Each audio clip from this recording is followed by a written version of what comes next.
E aí, pessoal? Tudo bem com vocês? A corrida em que o brasileiro Ayrton Senna deu de presente uma bela homenagem ao comendador Enzo Ferrari, que havia falecido há poucos dias, e tirou ali a possibilidade de uma equipe terminar uma temporada vencendo todas as corridas do campeonato pela primeira vez na história da Fórmula 1, o Grande Prêmio da Itália de 1988. Essa é a nossa história de hoje.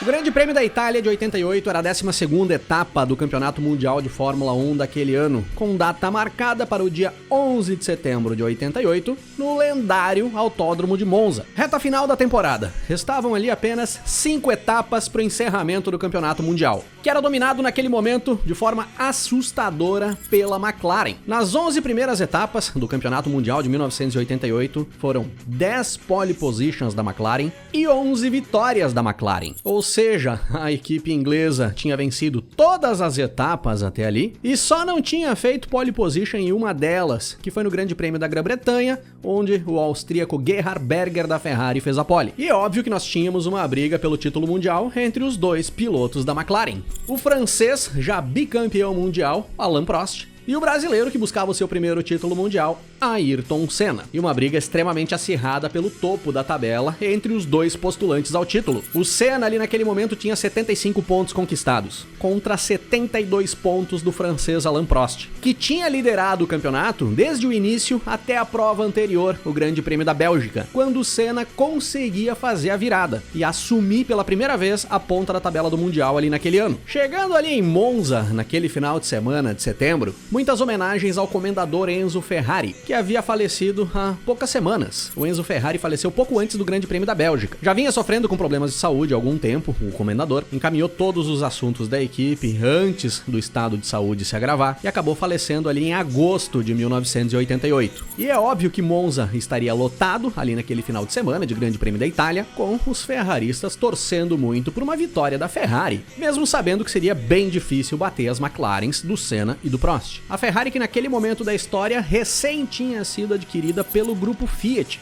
ou boa parte dela tinha sido adquirida pelo grupo Fiat, uma manobra que já tinha sido coordenada ainda pelo comendador Enzo Ferrari antes da sua morte.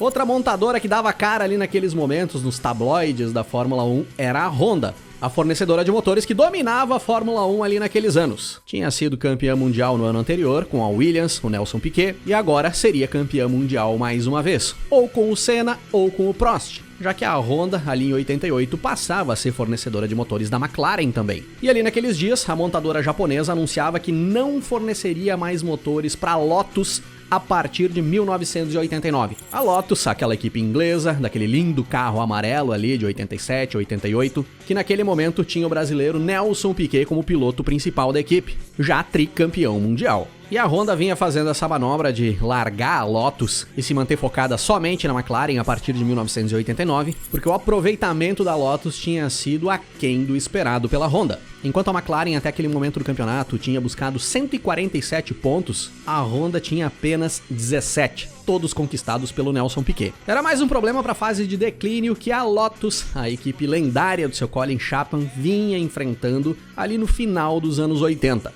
E quem não dava as caras ali naqueles dias em Monza era o inglês Nigel Mansell. O piloto da Williams vinha se recuperando de uma varicela. Era cada coisa que acontecia com o Mansell também, né? Aí o seu Frank Williams precisava buscar outro piloto. A primeira opção do Frank Williams era o outro inglês, o Martin Brundle. Só que o Brundle ali naqueles dias estava enrolado com o Mundial de Turismo, onde ele vinha fazendo provas com a TWR Jaguar. E aí o Frank teve que apelar. Chamou o veterano piloto francês Jean-Louis Schlesser, que era amigo e foi piloto de testes do Frank Williams por muitos anos. O Schlesser ali naquele momento já tinha 40 anos de idade, não era mais um guri, e tinha feito alguns testes com carros de Fórmula 1, e nem tinha superlicença. Foi providenciada uma superlicença meio na corrida ali pro Schlesser poder correr em Monza. Já dentro das pistas, no treino classificatório, deu o que era óbvio ali naquela temporada: pole position do brasileiro Ayrton Senna, com o francês Alain Prost ao seu lado na segunda posição. Segunda fila composta pelas Ferraris.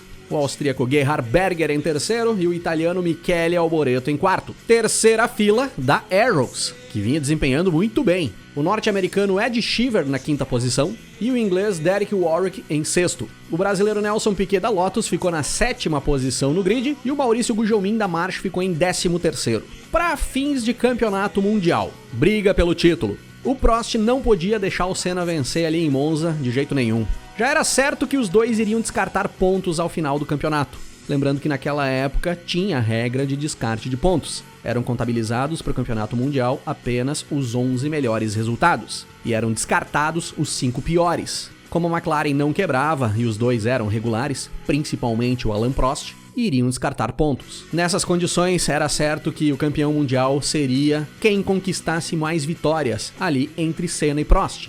E o Senna vinha com vantagem. O Senna tinha conquistado 7 vitórias até então contra 4 vitórias do Alain Prost. Com uma vitória do Senna ali em Monza, ele praticamente colocava uma mão na taça de campeão mundial. E é dessa forma que nós temos a largada para 51 voltas do Grande Prêmio da Itália de 1988. O Prost larga melhor, arranca bem e pula na frente do Senna logo nos primeiros metros, mas por pouco tempo. O brasileiro pega o vácuo do francês ainda na reta e busca de volta a primeira posição na freada da primeira chicane. Logo atrás das McLarens vinham as duas Ferraris, com Berger e Alboreto. O Piquet vinha ali atrás brigando pela sétima posição, com o Riccardo Patrese. A partir da volta 2, o Senna começava a abrir vantagem em relação ao Prost. Era visível que o francês não estava contente com o carro ali naquele final de semana. Ele vinha reclamando de vibrações e não conseguia buscar o melhor desempenho. Tanto que o Berger com a Ferrari até dava pinta de atacar o francês ali nas primeiras voltas. Fechando 5 voltas de corrida, Senna em primeiro com 3,5 segundos na frente do Prost, que trazia junto com ele o Berger. O Alboreto já ficava um pouco mais para trás. O Piquet em sétimo, ali brigando com o Patrese, mas por pouco tempo. Na volta 12, o Piquet tem problemas na embreagem da sua Lotus, acaba perdendo o controle do carro, rodando, vai para a brita e era fim de prova para o brasileiro. Passando da volta 15 de corrida, Senna tranquilo na primeira posição, 4 segundos da frente do Prost, que já se livrava do Berger. O austríaco já tinha percebido que seria muito difícil superar o francês, e a equipe já tinha instruído ele a administrar o ritmo e economizar os pneus e combustível para chegar até o final, já que a ideia era não parar para fazer troca de pneus. Quem vinha andando bem nessa fase da corrida era o Maurício Gugelmin com a March. Já tinha subido até a 9ª posição o Gugelmin ali naquele momento. Chegando ali pela metade da corrida, ali pela volta 25, o Prost resolve ir para cima do Senna. Começa a tirar 1 segundo por volta em relação ao brasileiro, fazendo volta mais rápida em cima de volta mais rápida. Na volta 27, a diferença já tinha caído para 2,5 segundos. Só que chegando na volta 30, o motor Honda da McLaren do Prost começa a fazer um barulho muito estranho e o francês começa a perder desempenho na pista. Começa a perder de 3 a 4 segundos por volta em relação ao Senna. Tanto que na volta 35, o Berger passa pelo Prost. O francês abre caminho para o austríaco e deixa o Berger seguir. E recolhe a sua McLaren aos boxes. Fim de prova para o francês e a primeira falha mecânica de um carro da McLaren em uma corrida ali em 1988, na 12ª etapa do Campeonato Mundial. Isso era muito impressionante para a época, onde nós víamos os carros quebrarem o tempo todo. Agora o Senna era líder, com 25 segundos de vantagem para o Berger. Faltavam 15 voltas para o final. O brasileiro tinha vida tranquila, podia administrar o ritmo e buscar uma vitória ao final, o que praticamente colocava o título nas mãos do brasileiro. E o Senna vai administrando o ritmo, começa a perder ali 1 segundo por volta em relação ao Berger. O Senna não tinha economizado combustível até então, e o consumo de combustível era um problema ali para Monza. O Berger e o Alboreto com as Ferraris já tinham economizado combustível no decorrer da prova. Agora eles podiam manter o ritmo mais forte na corrida. Só que a vantagem do Senna era grande. Se ele fosse perdendo ali 1 segundo por volta em relação ao Berger e o Alboreto, ele terminaria a corrida em primeiro, uns 10 segundos na frente. Porém, a McLaren ficou com medo que o motor do Senna tivesse o mesmo problema que teve o motor do Prost. E aí, a equipe instrui o Senna a reduzir a pressão do turbo e aumentar a riqueza do combustível. O Senna segue as instruções da equipe. Só que como o motor estava todo preparado para trabalhar o tempo todo em alta pressão, acabou sendo um tiro no pé. O McLaren do Senna passa a consumir mais combustível do que já vinha consumindo. E aí o Senna precisou tirar mais o pé do que ele já vinha tirando. As voltas do Senna, que iam sendo um segundo e meio mais lentas do que o Berger e o Alboreto, passam a ser 3 segundos mais lentas. As Ferraris iam chegando no Senna muito rápido. Na volta 47 de corrida, de 51 voltas totais, o Berger estava a 7 segundos do Senna. Se ele continuasse tirando tudo que vinha tirando por volta, em 2 voltas ele chegava no Senna. A torcida ferrarista ali em Monza já estava de pé, no alvoroço. Por mais que fosse difícil chegar e passar o Senna, existia essa possibilidade, que eles poderiam ver uma vitória da Ferrari. Só que o Senna conseguia tirar uns coelhos da cartola em situações difíceis como essa. Faltavam apenas 4 voltas, e ele sabia que em 4 voltas ele precisava fazer com que essa diferença que o Berger vinha tirando fosse menor, e ele consegue fazer isso. Na abertura da penúltima volta da corrida, a diferença do Senna pro Berger era 4 segundos. Cruzando a reta na abertura dessa penúltima volta, o Senna teria tráfego à frente dele para passar. E quem estava ali na frente do Senna naquele momento era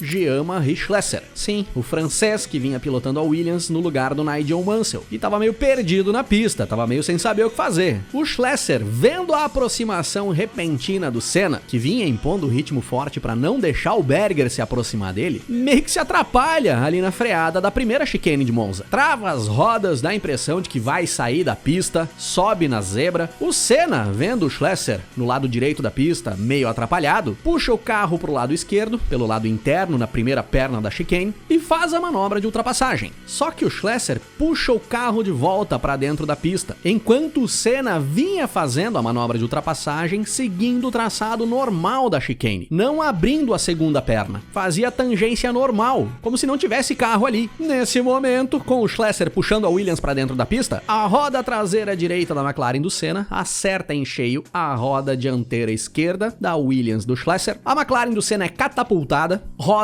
vai para a caixa de brita com a suspensão traseira quebrada e era fim de prova para o brasileiro. E um delírio do público nas arquibancadas de Monza ali naquele 11 de setembro de 1988, que viu o austríaco Gerhard Berger da Ferrari fechar 51 voltas cruzando a linha de chegada na primeira posição, levando junto com ele o seu companheiro de equipe, Michele Alboreto. Uma dobradinha espetacular da Ferrari. Berger em primeiro, Alboreto em segundo e o norte-americano Ed Cheever com a Arrows na terceira posição. O Gugelmin terminou bem também, hein? Terminou em uma bela 8ª posição. Dobradinha da Ferrari no Grande Prêmio da Itália, em Monza, o templo da velocidade, poucos dias após a morte do comendador Enzo Ferrari. Se existia alguma forma melhor do que essa para fazer uma homenagem ao comendador, eu desconheço. Foi simplesmente espetacular. Lógico que teve uma ajudinha do Senna aí nessa homenagem. Em relação ao campeonato mundial,